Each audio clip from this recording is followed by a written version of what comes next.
Hello, ഇന്നത്തെ നമ്മുടെ item എന്ന് പറയുന്നത് മഷ്റൂം മസാലയാണ് കേട്ടോ. ചപ്പാത്തിക്കും ചോറിനും ഒരേപോലെ കോമ്പിനേഷൻ ആയിട്ടുള്ള നല്ല അടിപൊളിയായിട്ടുള്ള നല്ല സ്പൈസി മഷ്റൂം മസാല എങ്ങനെയാണ് തയ്യാറാക്കുന്നതെന്നാണ് കേട്ടോ നമ്മൾ നോക്കാൻ പോകുന്നത്.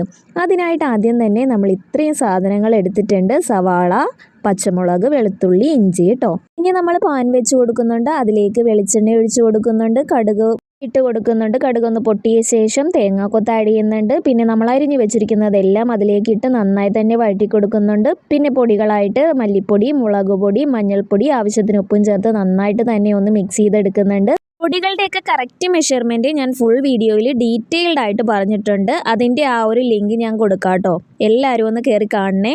അങ്ങനെ ഈ പൊടികളുടെയൊക്കെ പച്ചമണം നന്നായിട്ടൊന്ന് മാറിയ ശേഷം നമ്മൾ അതിലേക്ക് തക്കാളി അടിച്ചു വെച്ചത് ചേർത്ത് കൊടുക്കുന്നുണ്ട്. 2 തക്കാളി അടിച്ചു വെച്ചതാണ് ചേർക്കുന്നത്. ഇനി നന്നായിട്ടൊന്ന് മിക്സ് ചെയ്ത് കൊടുക്കുന്നുണ്ട്. തക്കാളിയുടെയൊക്കെ ആ ഒരു പച്ചമണമൊക്കെ ഒന്ന് മാറി നന്നായിട്ടൊന്ന് വെന്ത് വരുന്നത് വരെ നല്ലതുപോലെ ഒന്ന് മിക്സ് ചെയ്ത് കൊടുക്കുന്നുണ്ട്.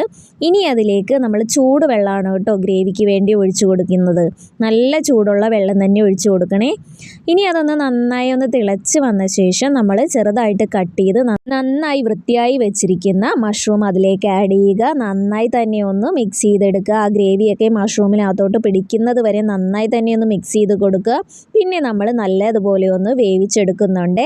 ഇപ്പോൾ ഇത് നല്ലതുപോലെ ആയി വന്നിട്ടുണ്ട്. ഇനി അതിലേക്ക് കുരുമുളക് പൊടി, ഗരം മസാല, കുറച്ച് പച്ച വെളിച്ചെണ്ണയും പിന്നെ കുറച്ച് കറിവേപ്പിലയും കൂടെ തൂക്കിക്കഴിഞ്ഞാൽ നമ്മുടെ നല്ല അടിപൊളിയായിട്ടുള്ള മഷ്റൂം മസാല ഇവിടെ റെഡി ആയിട്ടുണ്ട്.